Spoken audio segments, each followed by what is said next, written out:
नमस्कार छात्रों। आज मैं आपको कक्षा 8वीं विषय हिंदी, इस विषय हिंदी में दूसरी इकाई में जो नवी कविता है उसका नाम है नहीं कुछ इससे बढ़कर। अब इस कविता के कवि है सुमित्रा नंदन पंत जी।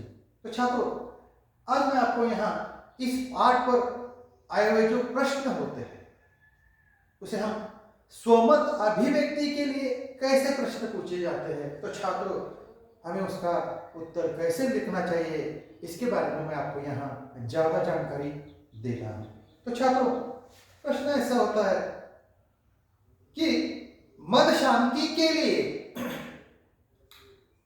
चिंतन मनन आवश्यक है। देखो छात्रों, फिर से ये प्रश्न मैं दोहराता हूं। मन शांति के लिए चिंतन मनन आवश्यक है, इस विषय पर अपने विचार लिखिए। तो छात्रों, स्वमत अभिव्यक्ति के लिए जैसे जो प्रश्न है या जो प्रश्न 2 बार पढ़ना चाहिए, उसके बाद उसका उत्तर लिखना चाहिए। तो कैसे उत्तर लिखना चाहिए? अपने विचार यहां प्रकट करने चाहिए।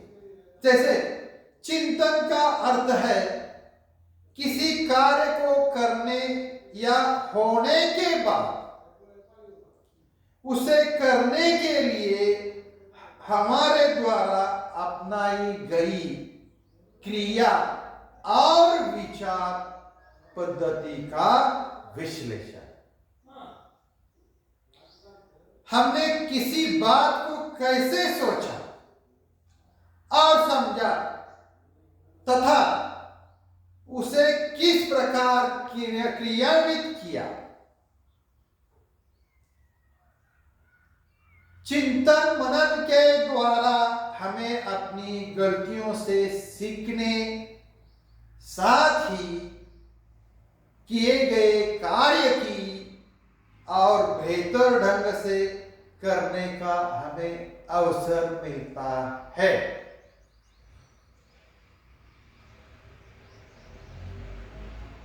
इससे हमारे मन को एक प्रकार की शांति मिलती है।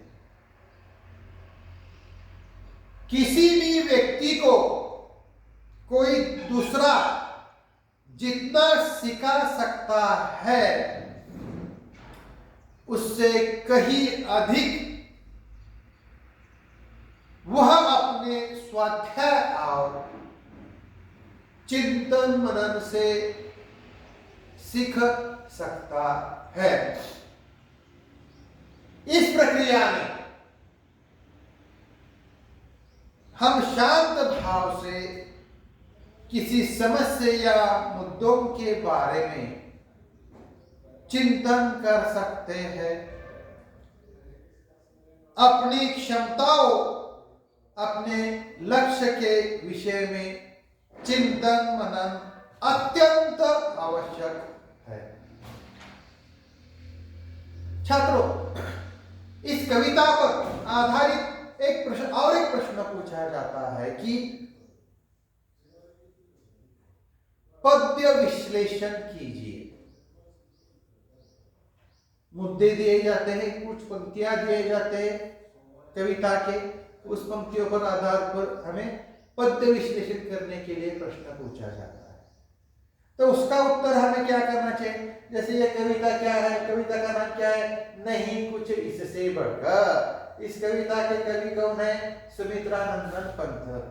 और इस कवि की अभिव्यक्ति क्या है, विधा का प्रकार क्या है? यह गीत है। ये पद्य विश्लेषण होता है। तो पद्य विश्लेषण कैसे करना चाहिए इसके बारे में मैं आपको जानकारी देता हूं। तो पहले क्या करना चाहिए? रचनाकार का नाम क्या है? रचनाकार का नाम सुमित्रा नंदन पंत जी है। उसके बाद रचना की विधा क्या है?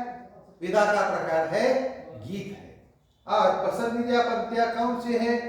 तो शीत ताप से जूझ प्रकृति से बहा स्वेद, भूरज कर उर्वर सस्य श्यामला बना धरा को, जब भंडार कृषक देते भर, नहीं प्रार्थना इससे शुभ कर। तो छात्रों, इस पसंद पंक्तियां जो है वो पंक्तियां पसंद होने का कारण क्या है, इसके बारे में जानकारी देना है। तो कैसे जानकारी देते हैं हम? तो कृषक प्रकृति की प्रतिकूल परिस्थितियों में भी परिश्रम कर, वो जो परिश्रम करता है उस पर वो भरोसा रखता है और उस पर धरती को भी उपजाऊ बनाकर उसे अन्न उपजा लेता है। तो छात्र, इस पंक्तियों से हमें क्या संदेश मिलता है? प्रेरणा मिलती है।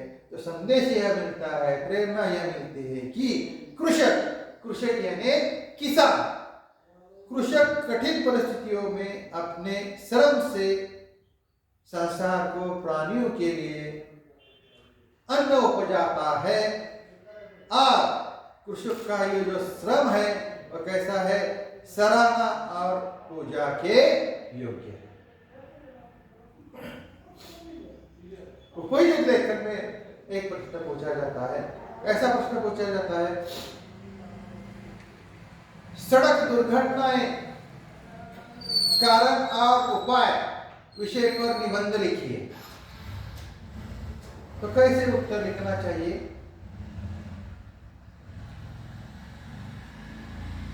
शहरी भारत की आबादी बहुत तेजी से बढ़ रही है, लेकिन शहरों की आधारभूत संरचना का विकास उस अनुपात में नहीं हुआ है।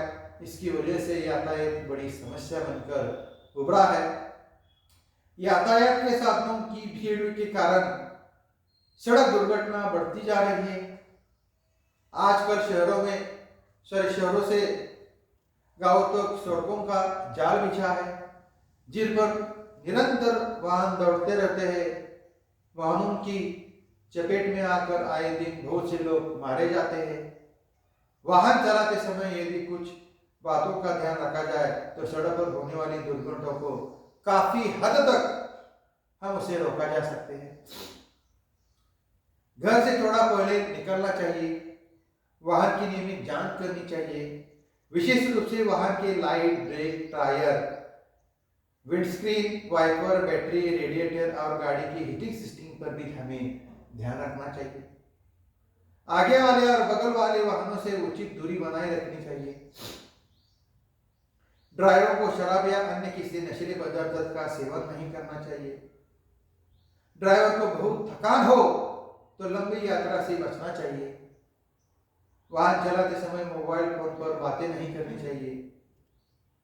इसके साथ ही सहयात्रियों के साथ हंसी मजाक, मस्ती से भी बचना चाहिए।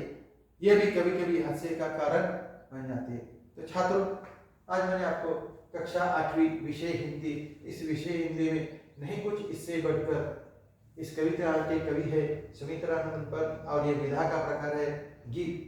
इस कविता पर आधारित स्वमत अभिव्यक्ति के लिए कैसे प्रश्न पूछा जाता है और उसका उत्तर कैसे लिखना चाहिए, इसके बारे में मैंने आपको जानकारी दी। तो छात्रों, यहाँ मैं ठहरता हूँ।